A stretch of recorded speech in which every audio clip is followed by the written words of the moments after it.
Welcome to Woke Up Worthy, the podcast that feels like the friend who hypes you up and tells you the truth.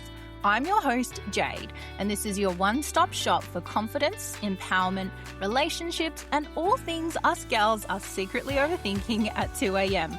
So grab your coffee, girl, get comfy, and let's yap our way into the most confident, worthy version of you. Because, babe, you wake up. You woke up worthy. What's up, my little love buckets? Welcome back to another episode of Woke Up Worthy. I hope you guys are having a fantastic week. Apologies again for my absence. I have been very sick. I had tonsillitis and I had to go on antibiotics for 10 days and I was fine for one day. And then I picked up a bug from my partner and I was sick again for a week. And I did attempt to sit down and record, but my throat or my tonsils, whatever happens when you have tonsillitis, was so swollen that I sounded like Daffy Duck. Just wasn't a good time. So in saying that, I do want to mention some thoughts that I had around this time that obviously people value different things, right? And people are inspired and motivated by different things and especially whatever goals they've got going on at the time. And for me, I really value my health above anything.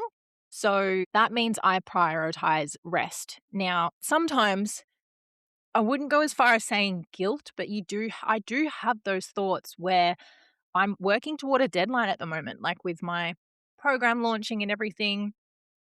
Uh, and it's frustrating that I was sick for 2 weeks where, you're kind of laying in bed and I chose to rest, right? I chose to rest. But then it just frustrates me where I'm like, oh, I had so much to do. Like, should I get up? Should I do it? And I didn't. I chose to rest. And I wanted to just say that because I know a lot of like entrepreneurs or other people that maybe you look up to have their own philosophy of like, you just grind, you hustle, doesn't matter how sick you are, like you get it done, you prioritize it. And that works for some people. And they'll probably get there sooner than I would because I prioritize rest. But I just wanted to say there's no right or wrong way about approaching your goals or your week or whatever you're working toward. Like have a big think about like what's really important to you and be okay with doing it that way. And I just have been really wanting to say that because I was kind of going through it the last couple of weeks. I was like, fuck, like I had so much to do. But I was like, I also just want to lay down and rest. So I chose to do that. So sorry you missed me, but I'm back. I'm good. Still very like tired and out of breath. So if I sound like I'm dying, I'm not, I promise. I'm just recovering. So today I wanted to go a little bit deeper and more detailed into communication. I have done a couple of episodes on the pod before regarding communication. It is one of my highest valued things in a relationship and just life in general. If you have the ability to have good communication skills, you'll get far. Do you know what I mean? So it's just such an important thing, especially with relationships. So for me, or for you guys, perhaps, like, have you ever walked away from a conversation thinking, shit, like, that's not what I meant? I feel like it came across the wrong way, or I didn't quite land what I wanted to say. Or do you find yourself thinking, well, how do they not get it? Like, why are they not listening to what I'm saying? I've made it quite clear, right? Or have you been frustrated because someone didn't change your behavior? But then you realize maybe actually, if I think about it, I didn't really tell them that it annoyed me, right? And I guess the big theme in today's episode is like communication isn't about mind reading. We need to be so literal, right? I think communication is one of the biggest reasons that relationships struggle. Not because people don't care, but because we're expecting people to understand things that we've never actually communicated. Or maybe we did try and communicate them, but just not to the best of our ability. Okay, so today's episode is all about becoming better at talking, right? It's about becoming better at being understood because communication isn't about what you say, it's what the other person understands. Let that one sit with you. When I did my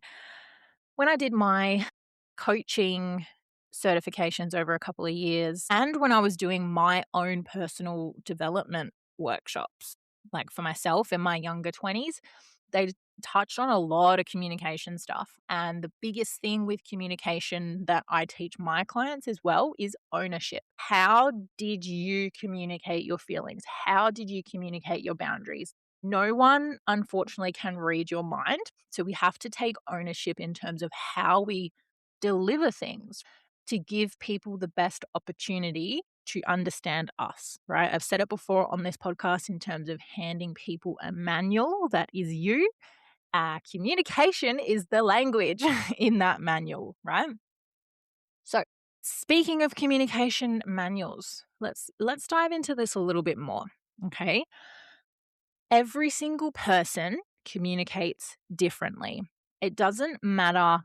Well, it does kind of matter, but it doesn't to a certain extent matter how much training, experience, skill set someone has in the art of communication, because emotion is normally tied to communication, timing, environment, all those kind of things, which we will go into later.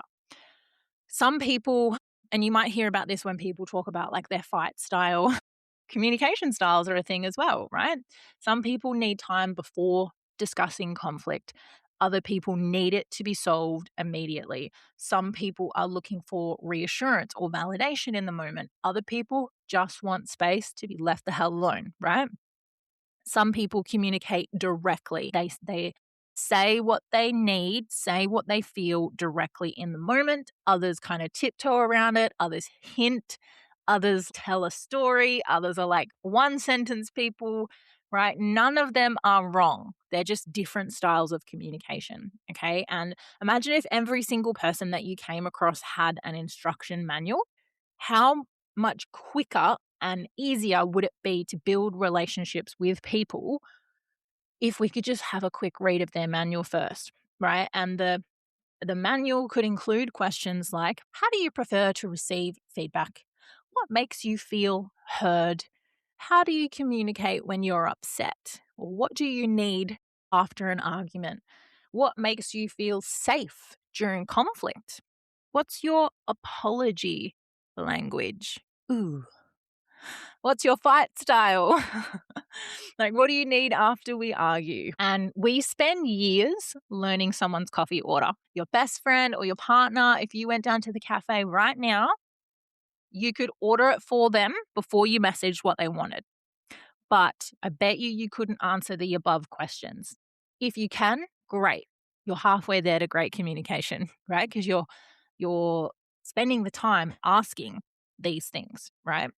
And what the worst thing you can do in communication is assume that people communicate and receive information the same way you do.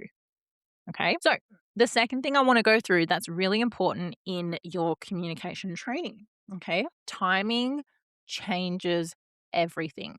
So, it's one thing to take into account people's different styles of communication.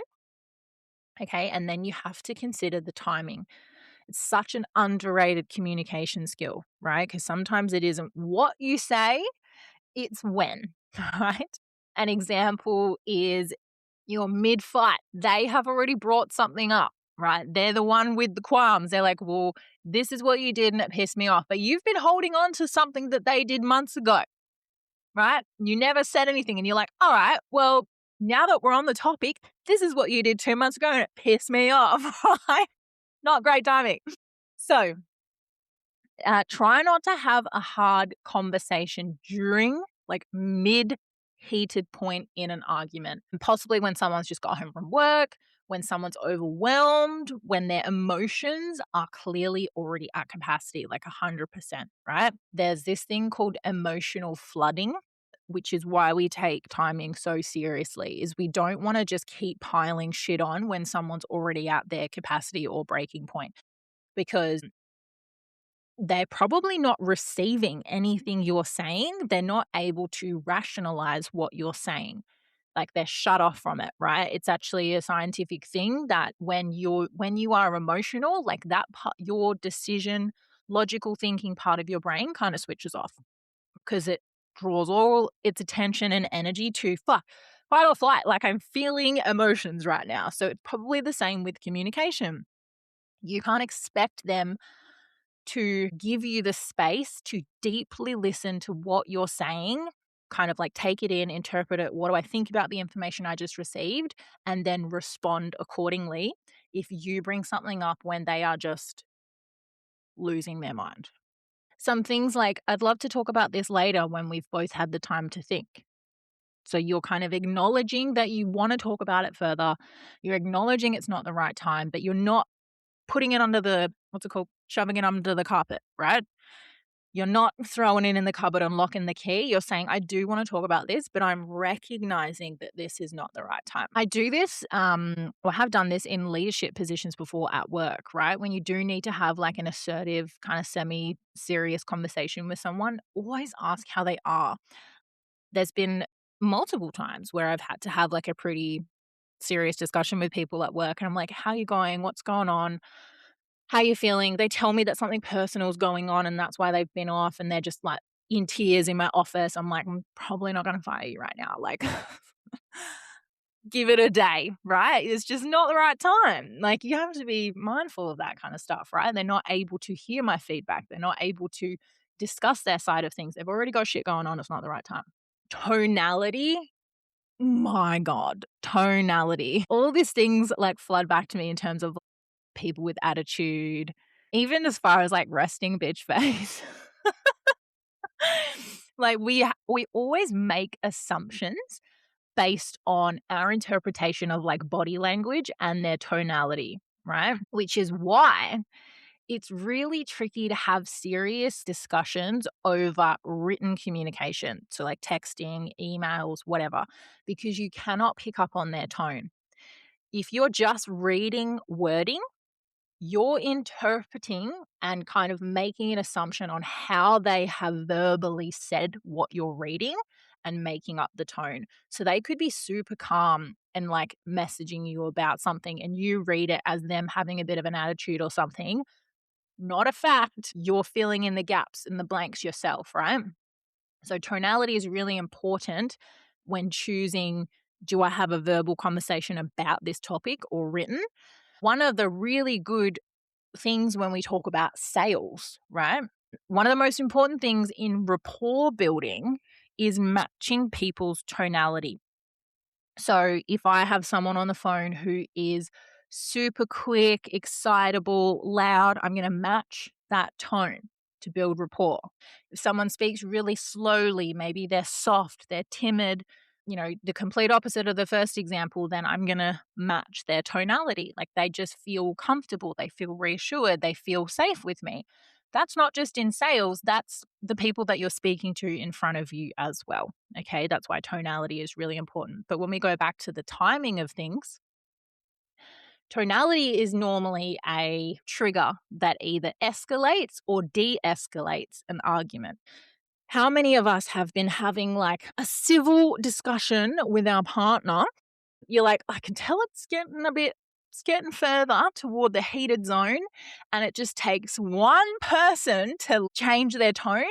And it's almost like they're opening the door. The tonality opens the door to, okay, cool, game on. Like, you're the first person to raise your voice. I'm now going to match your fucking voice. And it just keeps going up and up and up, right? Tonality, super important in timing and how you read people and how you communicate with people. So the exact same sentence can land completely differently depending on the delivery, right? This is why if we're able to, right, this is why we don't discuss important things like in the heat of the moment, is if you're already very emotional, you could say the exact same thing in a calmer setting, exact same words, but it lands differently and triggers the person you're talking to in a different manner.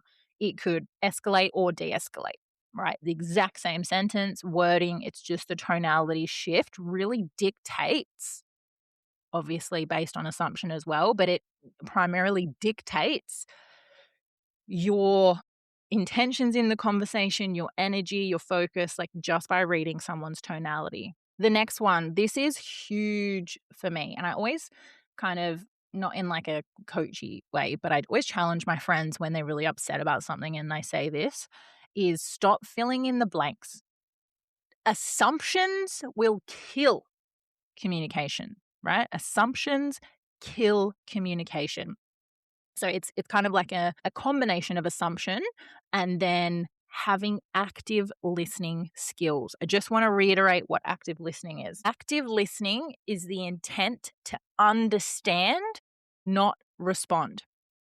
I'm going to say it again. I preach this from the mountaintops. Active listening is the intent to understand, not respond.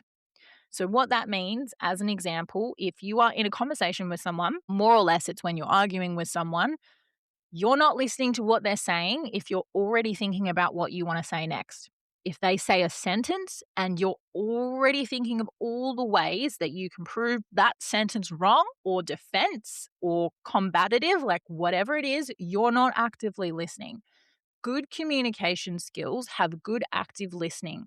A good conversation and outcome require active listening because the whole purpose of communicating back and forth is to understand each other's perspectives, right? Hear each other out. And you can't do that if you're away with the fairies already thinking of like, how can I defend this moment, right? Interrupting, huge sign that someone's not actively listening. Interrupting is my fucking pet peeve. And it's really hard for me because I'm ADHD. So I have to say things sometimes in the moment. Otherwise, I forget. Like by the time that I really try and listen to their full sentence and I'm like, can I just write down what I want to say? Because if I have to listen to you finish, I'm not going to remember what I have to say. Like, I know that goes against everything I just said, but like, it's a struggle. But going through all the training I did and being a professional coach, my active listening skills are on point. On point. Because if you interrupt, if people keep interrupting you, clear cut sign, you haven't just listened to what I fucking said, because you've clearly just been spending this time thinking about what you're going to say next to the point where you can't even wait for me to finish my sentence. It's so rude and it's my biggest pet peeve. Honestly, I hate it. So let's go back to assumptions for a little bit, right? With filling in the blanks. Is what you're thinking about or what you want to say or what they've said, is it based on a fact? Has it actually happened? Have they actually said this? Have you seen it with your own eyes, right? Or is this a story that you're telling yourself? This is huge. How many times are we really pissed off by something because we've probably come up with a story in our own head or we've exaggerated it in our own head? And be really careful with this when you're arguing. When someone says something, they're trying to communicate how they're feeling. A lot of the time, we either change the word they've used or we kind of move it in a different direction, not on purpose, but we go, oh, well, you said this and you said that and you used this word. And it's like, well, I actually didn't.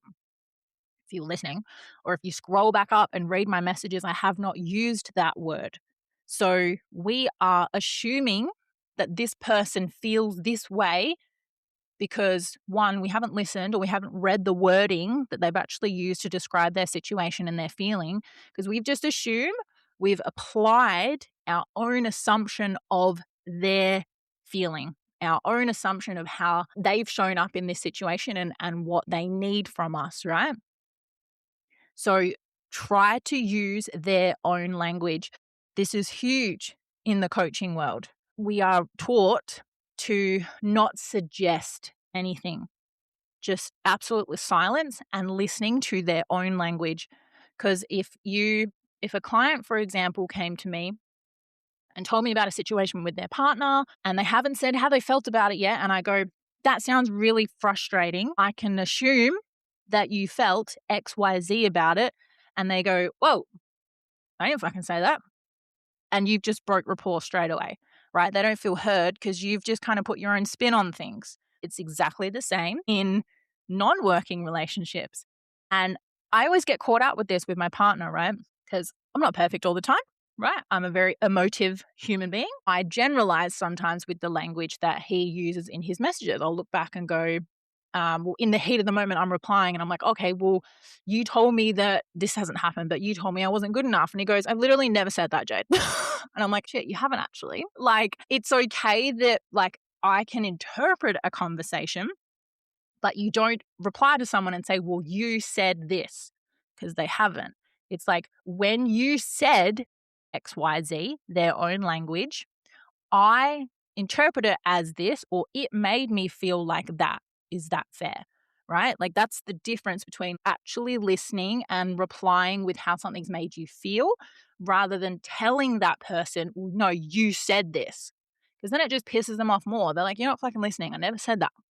So here's another example that you've probably experienced. The fact is they haven't replied, right? So what you would actually say if someone asks you, what's going on? Oh, they haven't replied. That's a fact, right? But how many of us go, when a friend goes, well, what's going on? Like, why are you so upset? And they go, oh, he's just ignoring me. He doesn't care about me. He's not choosing me. He's losing interest, right? They are their feelings that we're interpreting from a situation, but the fact is they just haven't replied. You don't know the reason why. And how much less of an escalation or how much less would your emotions build if you just stuck to the facts and tried to kind of calm yourself in the moment and not exaggerate it if you went, okay, he hasn't replied, full stop. Now, completely different fucking story and probably episode where your brain and your thoughts go, well, why isn't he replying? He must hate me. He must ignore me. Completely separate. Let's not focus on that right now. I'm trying to teach you good communication skills. And in that is not assuming based off of something you don't know. You haven't seen it, you haven't heard it, you haven't read it, right? They haven't replied, full stop. When information's missing, your brain is naturally going to fill in the blanks. And it's usually with fear. It's usually with something negative. A big challenge for you guys. Next time you're in this position, I want you to, what I always say, awareness precedes change. So stop yourself in your tracks if you find yourself assuming. Are you filling in the gaps? If your thoughts start spiraling, go, okay, stop. What do I know to be a fact from this situation? Okay, he hasn't replied. That's it. Has he said out loud that he's going to start replying because he doesn't want to talk to me? No. Has he told me he doesn't want to talk to me? No. Has he, like, whatever it is, right? Talk yourself through it. So awareness precedes change. So the first step, just acknowledge that your thoughts may be spiraling because you're assuming or filling in your own gaps, okay? So the next step I want to challenge you on is encourage curiosity instead. So instead of assuming in this moment, ask, right? This thing drives me nuts when I hear my friends, my clients, they don't have an answer to something, so they fill it with their own head and their own thoughts, and that's why they're having a fucking shit time. The mystique on their face when I go, well, did you just ask what he meant by that? Or did you just ask why he wasn't replying? No. Oh my God, it's almost like you would have the answer if you asked, right? It's so frustrating. So ask if you don't have the answer to something, right? If you don't have the answer and there is a gap of missing information, instead of assuming or allowing your brain to fill it with fear and negative and not encouraging thoughts, ask the question to get factual answers, factual responses. And in that is your active listening. Listening isn't waiting for your turn. The whole idea of communication is to get to an outcome, right? So you're trying to understand their experience. You're trying to understand their emotions, hopefully. If not, and you're just trying to be right all the time, terrible communicator. I'm assuming by listening to this episode, you want to be better. You want to reduce the fights with your partner. You want to communicate with your loved ones better. You want to advocate for yourself better, right? Communication is a two-way street. Both people's experiences, even if they're different, are allowed to be true at the same time. And the only way that we'll come to that realization is by hearing each other's experiences. So the next step toward becoming fantastic communicators is silence creates stories. Silence, as we know, creates opportunities for gaps for the other person to fill their own information. Okay? People think avoiding conflict protects relationships. Now, that's different if your fight style is, I need 10 minutes. In fact, I need an hour. And then when I'm less heated, I'm going to come back and we're going to talk about this. That's not silence. That's respecting your communication style and what you need in the moment, right? I'm talking about where people have huge fights. They do not reflect on it. They don't talk about it. They don't hear each other out. The next day, everything's peaches and cream and you carry on. And you know what happens is you both haven't been able to be heard. Nothing is able to be changed because no one said how what that action did made them feel. Fuck, was that sentence? Okay. Did my brain just leave the building? Oh my God. The behaviors will probably still continue because nothing has been highlighted, right? It's just like, I have no idea why we even fought just then because we haven't fucking talked about it, right? So usually silence is destroying your relationship. So here's a really real example. Your partner leaves the dishes dirty in the sink. Kryptonite. You say nothing. And this continues to happen week after week, month after month. You know, it's not about the dishes. We know that. We know it's not about the dishes. There's so much more to this, right? It's about feeling unseen. You might build a little bit of resentment, like just fucking pull your weight around the house. How hard is it to put a dish in the dishwasher? It's empty. Little things start building. And us being dramatic human beings that we are, instead of just putting the dish in the dishwasher ourselves, we go, no, I'm going to leave it there. See how long it takes him to put the dish away. It's a test, right? And the weeks that it goes on, the mold's growing, like the flies are in the apartment. I'm dramatizing, obviously. Hopefully it doesn't get to that point. But at this point, you're like, I'm breaking up with him tomorrow if he doesn't put the damn dish away. So resentment is often unspoken expectations over time. I'll say that again. Resentment is unspoken expectations over time. And you can't expect someone to fix a problem that they don't know exists. Oh my God.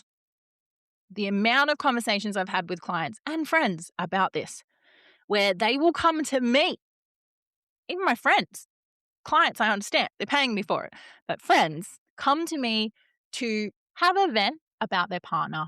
Great. I'm here to support you. But one question, is he aware that this pissed you off? No, I haven't told him about it. I'm like, oh my God.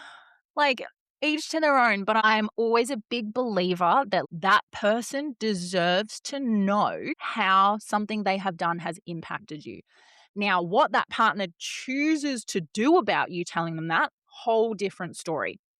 But you can't be mad at someone if you haven't communicated how their behavior impacted you or made you feel, because you need to give them the opportunity to realize what they did, because you can't assume that their intentions were bad, right? This is another big thing.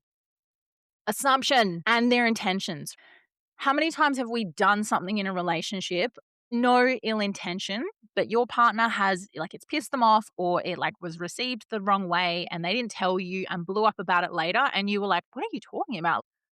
I didn't say that or I didn't do that, because you're just so in such disbelief that anything you would do would hurt them, right? But it becomes a bigger thing because it wasn't said in the moment. So going back to the dishes, in the moment, a conversation between then and later is, hey, babe, how was your lunch? Oh, yeah, it was good. Yum. Do you mind if it's okay? This is my people pleaser coming out of me. I'm like, is it okay if you pop your dishes in the dishwasher after you've eaten? Even if you want to sit down and enjoy your food first, all good. But just like when you're finished, is it okay if you pop it in the dishwasher? Because it just looks messy hanging around.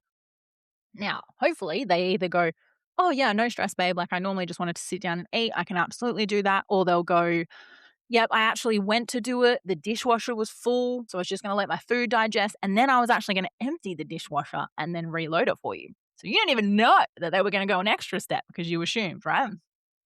What a calm conversation to have.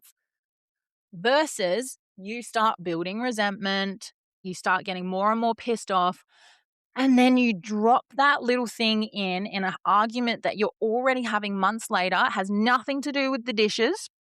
You're already pissed off. And you go, oh, yeah, of course you'd say that. You're someone that doesn't put the dishes away. And he goes, what? How long you been holding on to that one for? Do you know what I mean? So please, please, please, please communicate how something made you feel. Now you go, Jade, that's fucking easier said than done. I'm literally listening to a podcast about how to communicate better, and you want me to just say how I'm feeling in the moment? Yes. Communication will take practice. It's not going to be perfect, but take into consideration, I've already taught you, timing, tonality, active listening. It'll get better, I promise. It's not even me. I still struggle sometimes because we're all humans. We're not perfect. I'm a very emotional creature, very reactive unless I'm medicated. So we get it, right? But if you can take anything from this little chapter about silence creating havoc in your communication and relationship, is please just don't expect the other person to change a behavior if you have not told them how it's made you feel. I had another example. I had a friend. Their partner was just not purposely like selfish, but liked things the way he liked things. Now, my friend, bless her socks, not confrontational at all, is the most super chill, easygoing person you'll ever meet, and just really happy to put others first. Great qualities to have, but just not good when you need to advocate for yourself, right? So she's come to me frustrated, I feel like I don't have a say in the relationship and blah, blah, blah. This has been going on for a few weeks. So if we learn and acknowledge everything I just taught you, was that an assumption? Was that an assumption? I don't have a say in this relationship. Yes. And how did she get to that point? She swept it under the rug for weeks, right? Went, oh, well, whatever. I'll get over it. Moving on. And it kept happening. She kept sweeping it under the rug. But like subconsciously or consciously, she kept building resentment to the fact that it led to the point of going, I feel like I don't have a say in this relationship. He doesn't let me have a say. Well, that's not a fact, babe. That's your assumption based on, and here's the kicker, she hadn't had the conversation with her partner. So I'm like, give your partner the chance to know that he's kind of coming across selfish, right? And maybe he doesn't mean to be. Maybe he thinks, and I'm not saying this is right or wrong, but maybe in his world, his interpretation is like, I'm trying to be really assertive. I want to make decisions for her. Maybe that's him feeling masculine. He's taking care of you. If he doesn't know that you are feeling like he's taking your voice away, you guys are living two separate versions of your relationship and life. And in the moment versus later down the track when you've already built resentment, if you can go, hey, babe, I love that you're someone that loves what they love. We've been single for this amount of time. I also have some preferences. Is there somewhere we can meet in the middle? What do you think about this one? Blah, blah, blah. Again, separate conversation if he completely shut her down and was like, no, my way or the highway. But, you have to give them the opportunity to hear what they said and did made you feel. Because if they're not aware, they will keep doing it because they don't think anything's wrong. But again, their intention may not be harmful or negative intentionally. They don't know how something lands with you until you tell them. So silence is a killer. Please fucking speak up in the moment. And it's not like starting an argument. You're allowed to say, hey, can I just reflect on something? Like what you said made me feel like this. Just wanted to bring it to your attention and then see what they say. If they're like, oh my God, I'm so sorry, that was not my intention, great. Then it won't happen again because you've already said how it made you feel and now it's in the forefront of their mind, right? So here's a big one. And this is tricky when you're just starting out or when you're just trying to work on your communication, because I think in the beginning, your goal with improving your communication is advocating for yourself, right? And that is a huge part of it. How can I get my partner to understand me better, see how it's impacted me, yada, yada. Then it might be improving your communication, might mean improving understanding the other person, right? Maybe you're working on your active listening skills. I wasn't aware I made you feel like that. I'm sorry. So what I want to talk about now is the next thing that's like a little bit harder to work on. And it may or may not be there, depending on your personality type and what you value. And it's ownership. Communication, or great communication, requires ownership or accountability. Instead of, you always do this, try, when this happened, I felt. How much of a difference would that sentence land if it's going from like blaming and characterizing and summarizing? You always do this versus when this happened. So one instant, and you put it back on you to go, this was your behavior and I felt, versus you always make me feel like this, right? So it's intent versus impact. You may not have intended to hurt someone, but they felt hurt because of how you delivered it, how it landed, your tonality. Great communicators always ask, what could I have done differently? Or how would you like me to respond to that in future? How can I support you differently? Something my partner does great after we reflect on an argument is he goes, what do you need from me? Because fuck, I know we're building a communication manual right now, but I don't have one to give him. So he's like, tell me the answers. He's asking. He's not filling in the blanks. He's literally wants it from the horse's mouth. What do you need? Tell me. I'm like, cool, here's my manual. Great question, right? So great communicators have the intention to reflect and grow and change and improve. So they say, what could I have done differently? Instead of, who's right in this argument? Or how can I prove that I was right?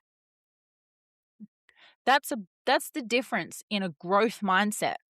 The people that sweep shit under the rug, maybe because it's scary to reflect and have those conversations, it's uncomfortable, right? I get it. But how can you expect to improve, or how can you give your partner or your relationship the opportunity to be better if you don't have that growth mindset of reflecting and improving, asking the conversations?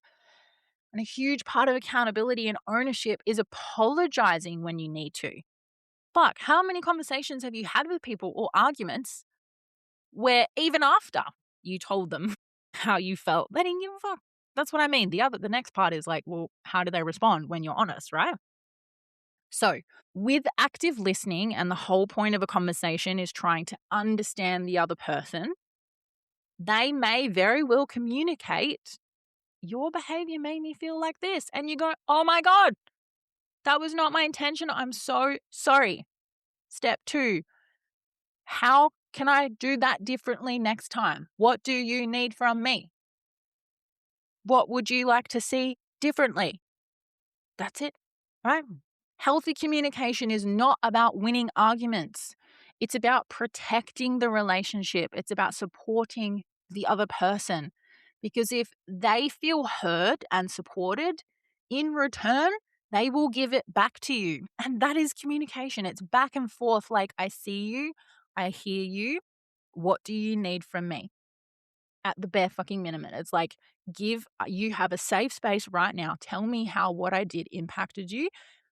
If it wasn't my intention, I apologize. How can we do this differently? Like, you feel seen and heard. And like that feeling, if you've ever had a beautiful conversation, especially after an argument, and you leave the conversation going, I feel like I've got that off my chest, and he got it. Like, he really heard me. He held space for me.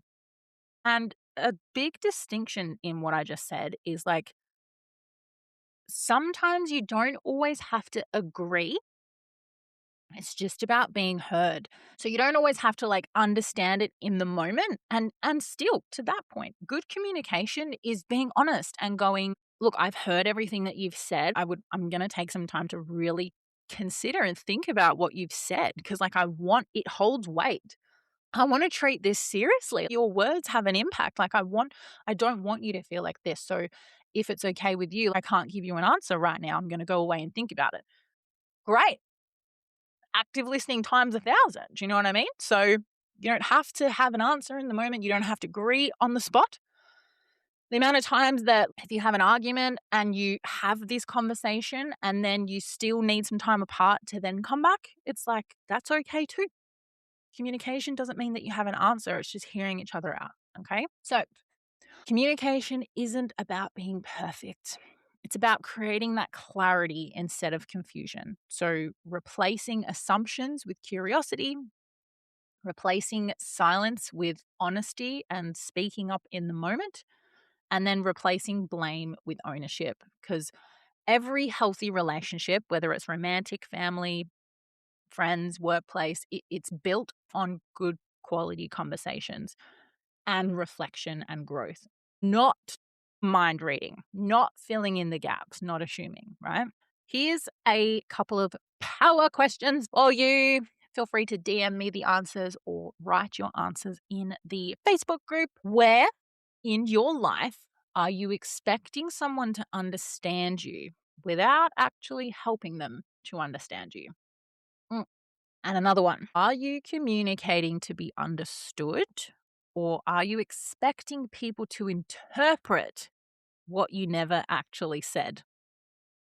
Tricky one. Let me say that again. Are you communicating to be understood, like you're giving the other person an opportunity to actually hear and understand you? Or are you keeping it blasé and simple, dancing around, expecting people to interpret what you actually haven't said? Like you're expecting them to read your mind, put the puzzle pieces together. Again, I think this is a really important note because you might take all this away and try, and the person does not receive it well and is a piece of shit. So give them a couple of tries. Everyone's trying to communicate better. It can take years. I've been working on my communication in programs since I was 19 years old. And I'm now 32. Takes some practice, okay? I'm also a professional coach, so it's there. But give your partner some grace as well. Is it your gut feeling that they are also learning how to communicate? It's brand new for both of you, or are they genuinely just like don't give a shit about you, okay? Something to take away is you can communicate perfectly and someone still won't like it, right? It's such an important lesson for you guys because sometimes you might think, if I just explain myself better, or if I find the perfect words, or I'll say it differently next time, or they'll finally understand if, when, blah, blah, blah. Communication is not about controlling someone's response. I want you to really think about that. Being a good communicator is not swaying someone's opinion, right? That's not the goal because remember I said it's a two-way street. Both people are entitled to their own response and opinion. It's about expressing yourself clearly and respectfully. Okay, people are still going to disagree with you. People still might be disappointed by your actions or your words, and they can still choose something different. That's okay. Your responsibility is to communicate clearly, not to control how someone receives it. I'm looking forward to hearing your power question answers. I will see you next week. Bye. Okay, gorgeous. That's a wrap on today's episode of Woke Up Worthy.